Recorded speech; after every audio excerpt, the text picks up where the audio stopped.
Okay, let's get right into it. We are going to build the perfect daily routine for students. And I mean one that actually works. Not one of those crazy 18-hour study schedules that just guarantees you'll burn out. No, this is about a smart, balanced system that's going to boost your focus, your energy, and, believe it or not, actually give you more free time. All right, be honest. How many times have you told yourself this? You set the alarm for 5 a.m., you've got this beautiful vision of a perfect day, you're gonna study, exercise, be super productive. But then the morning comes, you hit snooze once, twice, maybe 3 times, you start scrolling on your phone, and poof, the day is just gone. If that cycle sounds a little too familiar, then you are in exactly the right place. So, let's completely reframe how we think about routines. A routine is not a prison, okay? It's more like your brain's operating system. Think about it. Even the most powerful computer in the world will crash if its software is a mess. A solid routine is that software. It's what keeps you running smoothly and efficiently, day in and day out, without all the stress and chaos. Okay, let's start where it all begins the morning. How you kick off your day pretty much sets the tone for everything else. If you start the day in a state of chaos, guess what? The rest of the day is going to feel chaotic. But if you start with calm and control, you carry that feeling with you. This right here is probably the biggest mistake I see students make. The alarm goes off, and what's the very first thing you do? You grab your phone. You're basically inviting hundreds of notifications, emails, and other people's problems to flood your brain before you've even had a chance to wake up. Just don't do it. That first half hour is your time. So instead, try this. It's super simple and completely screen-free. The moment your feet hit the floor, do a quick stretch and drink a big glass of water. Then, and this is huge, open a window and get some natural sunlight in your eyes. This sends a powerful signal to your brain that, hey, the day has officially begun. And finally, just take 2 minutes, that's it, 2 minutes, to just breathe. In and out. You've just taken back control of your morning. It's kind of crazy how often we misread what our bodies are telling us. That groggy, lazy feeling you get in the morning, a lot of the time, that's not actually laziness. It could just be your brain screaming for water after 8 hours without it.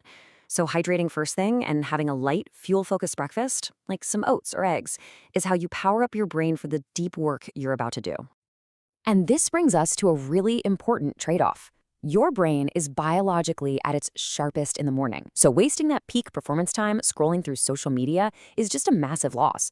Seriously, 1 hour of focused, deep work on your hardest subject in the morning is probably worth more than 3 hours of exhausted, half-asleep cramming late at night. You gotta use that golden hour wisely. All right, so we've conquered the morning. Now let's talk about the afternoon. Look, after a few hours of classes and studying, your energy is gonna dip. That's totally natural. The goal here isn't to fight that slump with a ton of caffeine, but to actually work with your body's rhythm. And a huge part of managing that afternoon energy is your lunch. If you eat heavy, oily, or super sugary foods, your body sends all its resources to your stomach to deal with digestion. And that leaves your brain feeling sluggish, sleepy, that classic food coma. But a lighter, protein-rich lunch, it does the exact opposite. It fuels your brain for the rest of the day. Now, right after lunch, instead of trying to force yourself to study while you feel drowsy, just hit the reset button.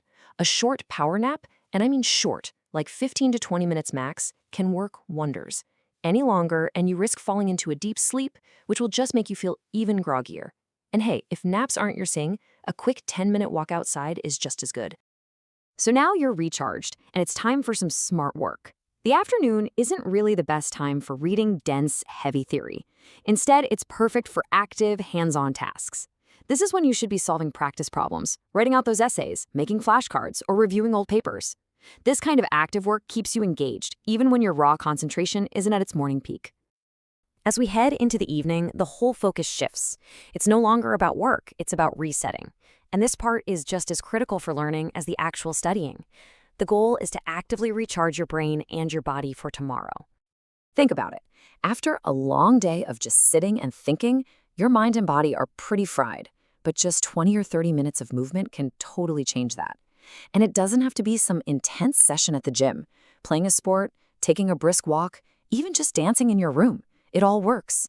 Physical activity acts like a circuit breaker. It cuts down on stress hormones and actually helps sharpen your memory for the next day. The perfect evening wind down kind of has 3 parts. First, you've got movement to de-stress the body. Second, you need some creative time, a hobby, listening to music, whatever's fun for you, to give your analytical brain a break and stop burnout in its tracks. And finally, just a quick, light 10-minute review of the day's notes.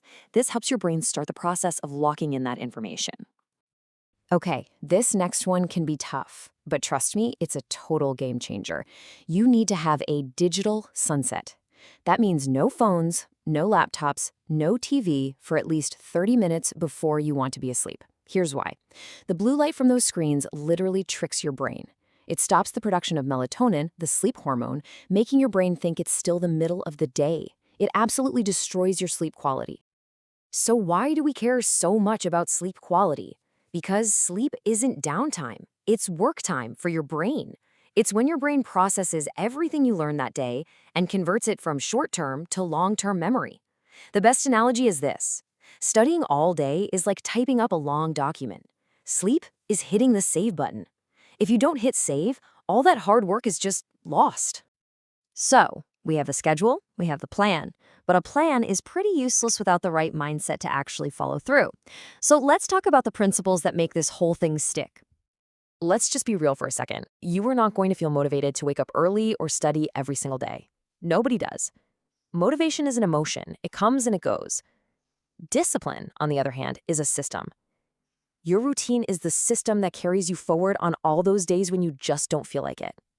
And honestly, those are the days that really count. This really gets to the heart of it all. Forget about those marathon 12-hour study sessions you see people bragging about online. That's the fast track to burnout. It is so much more effective to study for, say, 4 focused hours every single day than it is to pull one crazy all-nighter and then be useless for the rest of the week. Consistency is what builds real, lasting results. And let's get one thing straight. You will have bad days. You're going to oversleep sometimes. You're going to get distracted. That's just part of being human. When you fall off the plan, the most important thing you can do is just restart the next day. No guilt, no drama. Just begin again. Remember, the goal here is not perfection, it's progress. So, after all of this, it really just comes down to one simple question.